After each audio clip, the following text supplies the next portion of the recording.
Hey, salut, c'est Aurélie. Bienvenue sur cette chaîne et bienvenue sur ce nouvel épisode de Parlons diversification. Le concept, tu commences à le connaître, mais au cas où si tu es nouveau sur cette chaîne, ce sont des vidéos au format interview. Je reçois à chaque fois une nouvelle personne, un nouvel invité, et on discute ensemble de sa vision de la diversification des revenus, de compléments de revenus, de side business, de revenus passifs, bref, de diversification dans nos sources de revenus. Et aujourd'hui, je reçois Vanessa Guérin. Avec Vanessa, on s'est rencontrés l'année dernière à un gala de Noël spécial investisseur. Moi, j'étais présente pour y présenter mon livre de recettes Passion Chocolat. Et donc, elle était également là. On a bien discuté. Elle a également écrit un livre qui s'appelle Devenir top loueur, puisqu'elle tient une conciergerie d'appartements et elle a également un podcast sur la conciergerie. Donc, c'est pour ça que je l'ai invitée aujourd'hui. J'espère que cet épisode va te plaire. Mais avant de commencer, tu connais la chanson. Tu partages, tu t'abonnes, tu likes, tu commentes, tu fais toutes ces petites choses qui me soutiennent énormément. Merci à toi. Et maintenant, on peut commencer. Parlons diversification avec Vanessa.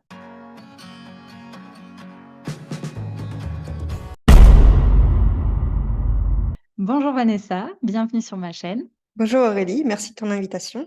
Merci de l'avoir accepté. Ça me fait plaisir de te revoir parce qu'on s'est déjà croisés Mmh, fin d'année dernière. c'est ça, en Voilà, période de Noël. c'est ça, une petite gala de Noël sur Bordeaux. Pour ceux qui ne te connaissent pas encore, est-ce que tu pourrais te présenter de la manière dont tu le souhaites? Oui, il y a beaucoup de personnes qui ne me connaissent pas quand même, donc effectivement, je vais bien me présenter. Du coup, je m'appelle Vanessa Guérin. Je gère une conciergerie, j'ai créé une conciergerie indépendante. J'ai aussi créé un podcast qui s'appelle La Conciergerie et qui aide les conciergeries à se développer et à vivre de leur activité. Ok. Et tu fais ça vers Bordeaux.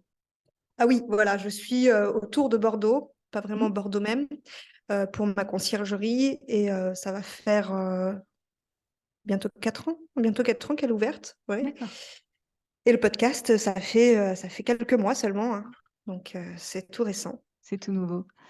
Mm. Euh, dans cette interview, enfin dans cette vidéo, dans cet échange, on va parler de diversification de revenus, de tes différentes sources de revenus. Donc, est-ce que tu pourrais me donner ta vision de la diversification? Ah oui, oui, oui. Déjà, diversifier ses revenus, c'est donc avoir plusieurs sources de revenus, Mhm. ce qui permet, tout le monde le sait, de ne pas mettre tous ses œufs dans le même panier. Et je trouve que déjà, c'est un peu ça donne un sentiment de sécurité, de Mhm. se dire, «Bon, si un jour ça se passe pas bien, j'ai d'autres sources de revenus». Peut-être que c'est pas, des sources de revenus énormes, mais on sait que du coup, on peut se débrouiller avec d'autres sources de revenus et c'est plutôt, rassurant, je dirais. Ouais. C'est surtout ça le sentiment de sécurité que Mmh, ça apporte. exactement. Mhm. Et est-ce que tu as eu un déclic qui t'a dit enfin, de devoir diversifier justement ces sources de revenus? Oui, mon premier salaire qui était de 1 080 € en CDI puisque c'était le SMIC à l'époque. Quand j'étais, en salariée avec mon premier CDI, voilà, 1er salaire, 35 heures par Ouais. semaine, j'ai vu ça, je fais: «Ouh là, Mhm. ça je vais pas aller très loin avec 1 080 €, il va falloir vraiment que je développe quelque chose pour gagner Ouais. plus». Et c'est comme ça au fil du temps que j'ai, cherché comment avoir plusieurs sources de revenus. Ouais. Et surtout que maintenant, la vie augmente beaucoup et Ouais, le donc SMIC a augmenté, mais comme la bah, vie augmente ouais, aussi, ça ça a pas change été absolument rien. proportionnel. C'est ça. Ouais, ouais, non, l'augmentation des revenus n'a pas vraiment été proportionnelle à Eh non. l'augmentation du coût de la vie. Mmh mh. Donc ouais. Et la petite question, nostalgie, on va dire, que j'aime bien poser, c'est, quelles ont été tes, toutes premières sources de revenus? Donc, l'officiel, ta première fiche de paie, ton 1er travail, en tant que salarié et la version officieuse, la première fois où tu as gagné, 4 sous.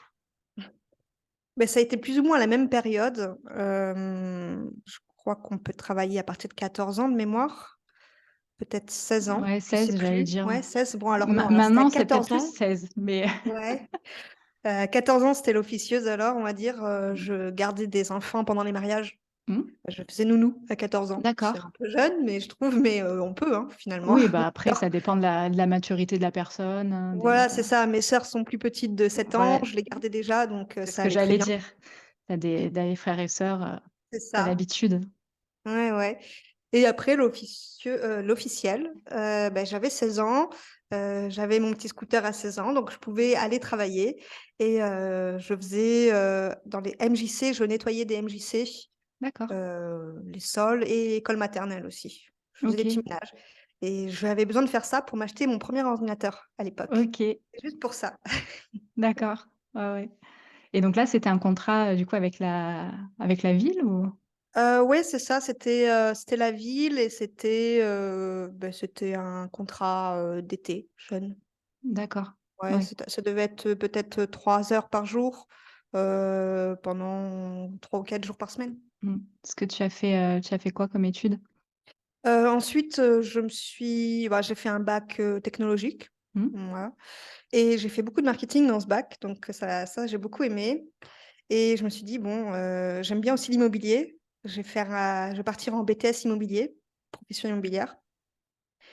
J'ai fait qu'un an, je sais pas pourquoi, j'ai arrêté. Je me suis mis à travailler et je me suis dit au bout de 6 mois, à la rentrée de septembre, je vais reprendre des études quand même. Et j'ai fait un BTS, comment ça s'appelle déjà? Hôtellerie-restauration, voilà, D'accord. avec option gestion d'hôtel. OK. Mais après, rien à voir. J'ai changé de domaine et j'ai fait une école de croupier en casino. OK! Ouais, c'était mon premier CDI, justement, où on est payé 1 080 € en D'accord. travaillant Ah de ouais, nuit.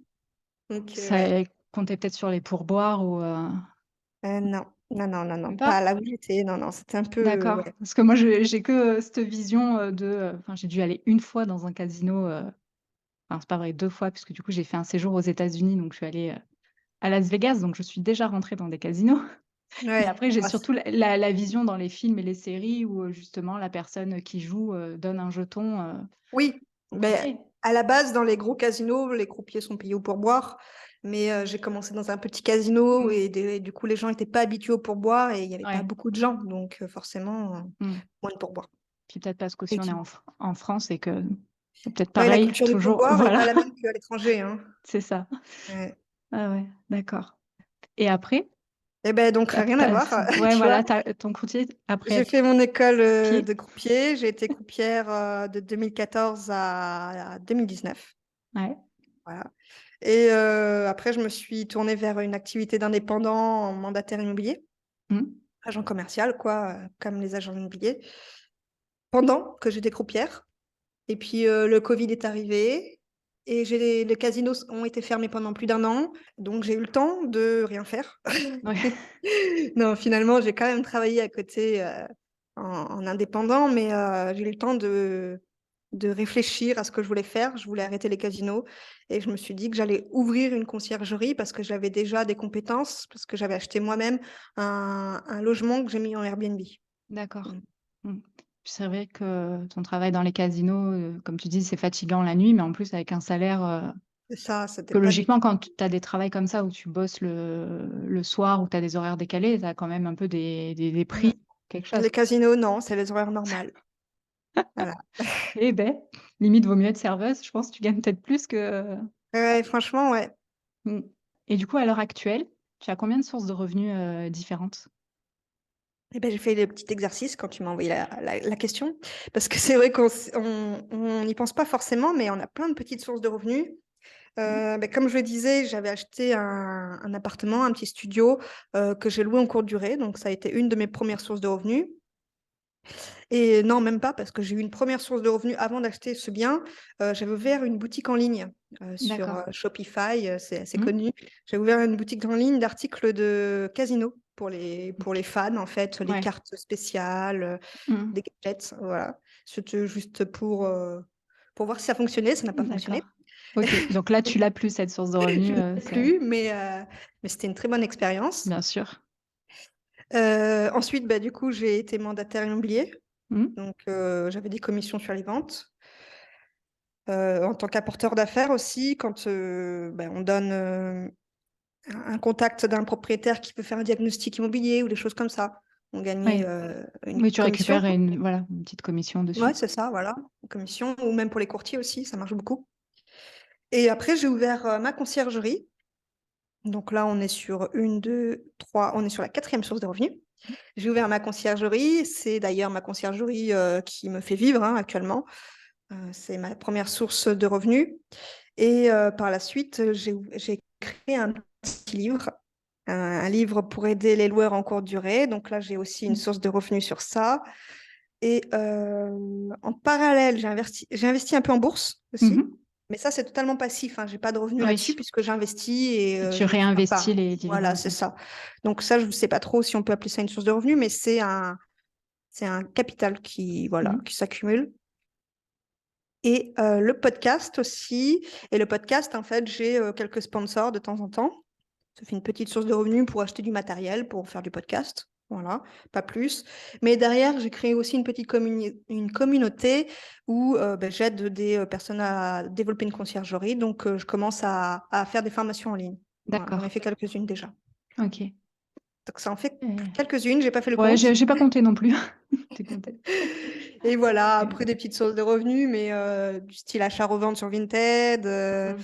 location de véhicules personnels, par exemple sur Drivey, mais je crois que ça s'appelle Getaround maintenant. Get Around, ouais, je connais. D'accord. Enfin, je connais deux noms, j'ai jamais utilisé, Mm. mais Ouais, c'est pas du mal, ça coup, je l'ai fait pendant longtemps, surtout quand j'étais croupière et que je cherchais des revenus en plus. d'accord. Et du coup, bah, ça fonctionne un peu comment? Pour louer sa voiture? Mm. En gros, tu la mets sur la plateforme, tu mets les dispos où tu n'as pas besoin de ta voiture. Moi, j'habitais à côté du casino, je pouvais y aller à pied, clairement. Ouais. Il faut donner les clés. Enfin, je crois que maintenant on peut automatiser, mais il faut que ta voiture soit assez récente pour l'automatiser. Moi, c'était une 206. Donc, franchement, Ouais. non, je ne pouvais pas automatiser. Les gens réservaient en ligne le créneau, le nombre de kilomètres qu'ils voulaient faire. Tu faisais un état des lieux avant qu'ils prennent la voiture, tu leur donnes les clés et ils revenaient à l'heure précise, précisée avant Ouais. et tu es payé. Et voilà, et tu fais un état des lieux de D'accord. sortie. Et du coup, il y a la plateforme Get Around qui sécurise un peu tout Ouais, il y ça, a une quoi. assurance. Ouais, j'ai déjà eu un Voilà. litige et derrière, tu as une assurance. En fait, c'est la même chose que toutes les plateformes comme Airbnb, par Airbnb, exemple. ouais, c'est ce que j'allais dire. Hmm. État des lieux, tu donnes les clés, tu perçois les loyers, il y a une assurance. Pareil. Mm. Ok. Mais c'est vrai que c'est pratique, effectivement, pour gagner 4 sous. C'est, j'allais dire, peut-être pas totalement passif, mais quand même. Et Ouais, maintenant, je sais qu'il y en a qui ont ouvert des business de et- location de voiture avec ces ouais. plateformes où c'est automatisé, donc ça peut bien marcher. C'est ça, et Moi, puis à l'époque, surtout, ouais, c'est j'allais ça. dire pour rentabiliser ta voiture, quoi, surtout quand tu t'en sers pas Ouais, ouais, ouais. énormément. Puis quand tu gagnes 1 000 euros, je peux te dire que Mm. 200-300 euros de plus par mois, c'est sympa. Ouais. Mm, Ouais, c'est clair que ça fait pas mal. mm, mm. Mm. C'est ça. Et après, pour en revenir à l'immobilier, donc ton premier investissement, tu l'as fait à quel moment? Mais ça faisait 2 ans que j'étais croupière au casino. D'accord. Et donc, j'essayais d'avoir un CDI qui est stable. C'est vrai que je ne gagnais pas beaucoup, mais il faut savoir que croupier, on démarre au SMIC. Au bout d'un an, on passe un échelon, on gagne un peu plus, bon, Mm. 50 euros. On ne gagne pas non plus des milliers des cents, mais ça permettait à l'époque où je l'ai acheté, ce bien, d'avoir un CDI Mm. et d'acheter à 110%, chose qui est un peu plus Ouais. difficile maintenant, pas impossible, mais difficile. Et j'avais du coup acheté un appartement qui vaut pas très cher, parce qu'un studio de 19 mètres carrés, dans la région où j'ai acheté, c'était pas très cher. Et j'ai fait un peu de travaux et après, je l'ai loué 3 semaines après, direct en Airbnb. J'ai eu des locations. C'était ma première expérience sur la plateforme, donc j'ai beaucoup aimé. Mais du coup, j'ai pas mis d'argent dans cet investissement. J'ai vraiment tout acheté à 110%. Ouais. Ok. Et du coup, tu en as d'autres maintenant ou c'est ton seul investissement? J'ai acheté ma résidence principale Mm. et par la suite, je le mettrai en location d'ici 2 à 3 ans. C'est ce qui est prévu pour acheter autre chose. Mais là, j'investis vraiment tout dans la conciergerie. Pour le moment, j'ai pas d'investissement immobilier à venir. Ouais. Mm. Et, bah, du coup, parle-moi-en un peu plus là de ta conciergerie. Euh, donc conciergerie d'appartement, donc tu t'occupes des biens des autres au final. De maison aussi, de villa, il y a de tout, du studio à la villa, c'est ça. Je gère les logements qui sont des résidences secondaires pour des propriétaires qui peuvent pas s'en occuper ou qui veulent pas, ou des investisseurs souvent. Les investisseurs, c'est les mieux parce que eux, c'est un produit d'investissement. Ils n'ont pas d'attache particulière à leur logement, donc c'est plus simple à gérer. Et puis, je vais les gérer tout de A à Z avec mes équipes. Donc, on va le mettre en location, gérer les locations pendant, après, la maintenance, tout. Et cette activité, il faut savoir que je l'ai créée, j'étais encore salariée à mi-temps au casino. J'avais demandé à quand même diminuer mes heures parce que c'était plus Ouais. possible, sachant que j'étais aussi mandataire immobilier aussi. Donc, ça commençait à faire un peu. Donc, ouais, j'ai fait ça pendant, on va dire, près d'un an à mi-temps. Mmh. Et depuis pas très longtemps, enfin si quand même depuis un an et demi bientôt, je suis à plein temps dans ma conciergerie. Donc, D'accord. Donc même ouais. mandataire, immobilier, tu fais plus? Ben, j'ai encore en fait mon statut de mandataire. Si j'ai besoin de vendre des biens, je peux encore. Tu peux, ouais. Ouais, mais Après je là, vais l'arrêter incessamment sous peu. mmh, C'est plus mon activité. ouais, ouais, c'est ça. Après, faut arbitrer un peu tout ça, pour, C'est pouvoir se ça, j'ai fait le concentrer. choix de. Ouais, c'est ça, j'ai fait le choix de me concentrer sur ma conciergerie et sur le podcast derrière aussi. Mmh. Ouais et donc du coup, dans ton podcast, tu parles, de conciergerie? Eh ben, en fait, je donne toute l'expérience que j'ai acquise ces dernières années sur comment créer une conciergerie, parce que c'est vrai que moi, quand je me suis lancée, il y avait très peu d'informations. Alors, j'ai de l'expérience un peu parce que j'ai fait des études en hôtellerie. Donc, Mmh. je fais un peu la transition hôtellerie et location courte durée. Et ben, dans ce podcast, j'interviewe soit des conciergeries qui se sont lancées, soit j'interviewe des acteurs du domaine, donc des personnes qui ont créé des outils pour aider les conciergeries, Mmh. ou des fois, je suis solo dans les épisodes et je donne des conseils. OK et donc du coup, ça, tu le monétises? En fait, quand j'ai des sponsors qui m'approchent et que j'ai testé ou que j'aime bien le sponsor, Mmh. je monétise un peu. Mais c'est pas, j'en vis pas, hein. Oui, En non, fait, comme tu j'ai pas disais. besoin de gagner des revenus sur mon podcast. C'est vraiment du plaisir de partager tout ça.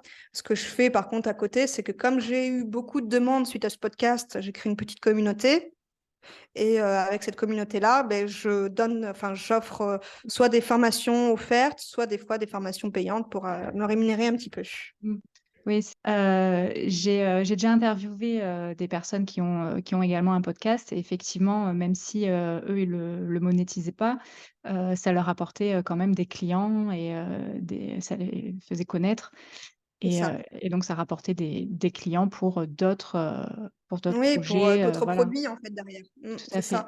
fait. En fait, il n'y a pas besoin forcément de monétiser un podcast si derrière, tu as un produit que tu peux proposer à la vente. Oui, ça fait comme un réseau social au final, ça te permet de te faire connaître et de ramener du monde, des prospects et après tu convertis, peut-être sur d'autres Exactement, ouais. produits, que tu as et donc comme tu disais, tu as également aussi le livre, sur, Sur Amazon, ouais, le livre ouais. sur comment ben, augmenter ses revenus, comment devenir le meilleur loueur en location courte durée. En fait, à la base, c'était pour les investisseurs et les propriétaires. Et je me Mmh. suis rendu compte que c'est les conciergeries qui l'achètent. Donc, c'est assez drôle. Voilà, il s'appelle Devenir top loueur. Et je vais l'enrichir un petit peu d'ici la fin de l'année pour faire une deuxième édition. Ouais, Euh, c'est un projet à venir, ça. oui, ça sera pour, fin d'année. Voilà, c'est ça. Je pense que ce sera fin d'année. OK et bah, du coup, j'allais te demander, quelle est, ta source de revenus, principale, celle qui te rapporte le plus? Donc je Bah, suppose du que coup, ma c'est conciergerie. la conciergerie, ouais, ton entreprise. Voilà, c'est ma conciergerie qui est mon activité principale et ma source de revenus principale. Et voilà. Et je dirais que ma deuxième source de revenus va être la vente de formation derrière. D'accord. Et qu'est-ce qui te prend le plus de temps dans toutes ces sources de revenus? La conciergerie, Conciergerie? clairement. Je je dirais pas que j'y passe tout mon temps, hein, parce que quand même, j'ai automatisé beaucoup de choses. Mais il faut être présent, il Mmh. faut chercher de nouveaux clients. Donc, il y a toujours quelque chose à faire. Ça prend Tu quand as même dit du que temps. tu avais une équipe aussi? Oui, oui, j'ai une équipe pour tout ce qui est logistique, donc maintenance, ménage, entrée-sortie.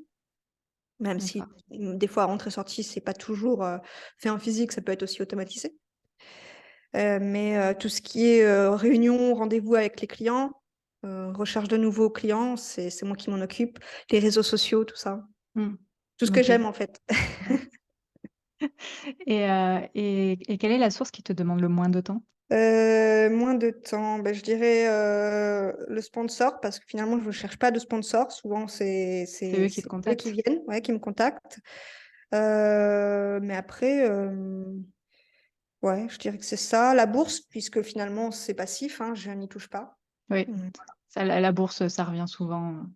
Ouais, Puisque la plupart des personnes, et donc toi également, je suppose, on le fait en mode investissement et pas en mode trading. Donc, ce n'est pas non, un travail, contrairement au trading.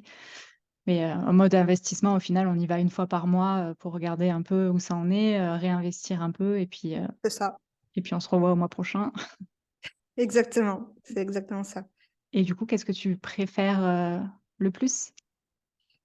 Eh ben, c'est assez récent, je dirais, depuis, on va dire, 2 mois. Mais j'aime beaucoup partager mon expérience sur le podcast et Mhm. créer des formations.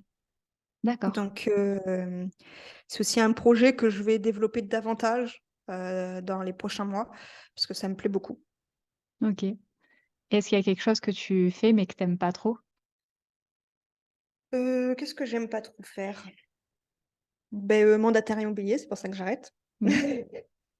Mais sinon, non, sinon ça va en général. Si ça me plaît pas, de toute façon, j'arrête. Donc, Oui. je me Donc, prends plus la tête. mandataire. Ouais, voilà.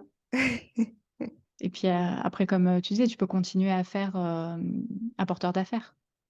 Ah ouais, je peux continuer à faire ça, effectivement. Parce que c'est vrai que dans le métier de la conciergerie, il y a des investisseurs, il y a des gens qui veulent revendre des fois. Donc, si c'est pas moi, je peux toujours être apporteur d'affaires. Ok. Bah, du coup, ça répond un peu à ma question qui était pour la suite, quels sont tes projets par rapport à tes sources de revenus? Donc, ça va être ça, Ouais, stopper la partie mandataire. c'est ça. Consolider un peu tout ce qui est conciergerie. Bon, Mm. c'est déjà consolider, mais je veux dire développer davantage aussi le podcast, développer l'aspect formation Ouais, et revoir un peu mon livre. oui. Ouais, c'est de beaux projets. Ah, c'est beaucoup de projets. Et pour un prochain épisode, est-ce que tu aurais quelqu'un à me conseiller? Ben, c'est vrai que sur le podcast, j'ai reçu pas mal de personnes intéressantes et je me suis dit, un investisseur qui est aussi chef d'entreprise, pourquoi pas. J'ai pensé à Samy de macom.imo. Je C'est connais lui pas qui du a tout. créé mon site internet. D'accord. Donc, il crée le Ah, site internet pour les conciergeries. il travaille pas avec Sébastien Moret? Il me semble qu'il a fait son site, ouais. D'accord, parce que moi j'ai pris la formation de Sébastien Moret, que j'ai déjà interviewé sur cette chaîne, Ah, parce qu'il fait une formation sur les conciergeries d'accord. et la sous-location professionnelle. Et il y a Ouais. l'option justement site internet et la personne s'appelle Samy. Oui, c'est ça. Ben, c'est Donc lui. c'est peut-être Donc, du les. coup, il faut que Voilà. je trouve une autre personne. Ah non, non, je ne l'ai pas interviewé, donc ça peut être très intéressant. Et je ne savais pas qu'il Ah, avait d'accord, j'avais un. compris que tu l'avais interviewé. Non, non, j'ai interviewé Sébastien et je ne savais pas que du coup que Samy avait une Ouais. entreprise à côté Et oui, du oui, coup il a une entreprise de création de sites web, de pas que, hein, de design, plaquettes commerciales, tout ce qui est en lien avec les conciergeries. Donc, et lui, il est investisseur immobilier également. Donc, D'accord. il aura Ouais, sûrement ouais. des choses à te dire sur la Tout à fait. diversification des revenus. Oui, ouais, non, parce que je l'ai croisé, pareil, à un gala de Noël, mais des sous-loueurs professionnels, donc avec Sébastien, donc il était présent. On n'a pas pu discuter ensemble, mais c'est vrai qu'il s'occupe, lui, du coup, de tout ce qui est ça, création Exactement. de. Enfin, pas création de l'entreprise, pas dans le sens juridique, mais Dans dans le le site sens web, marketing, voilà, ouais. site web, Toute euh, l'image de marque, en fait. les logos, voilà, logo, carte de Ça. visite, tract. Et Ouais, c'est super ce qu'il fait en plus, hein. Le site web, il est pro, nickel.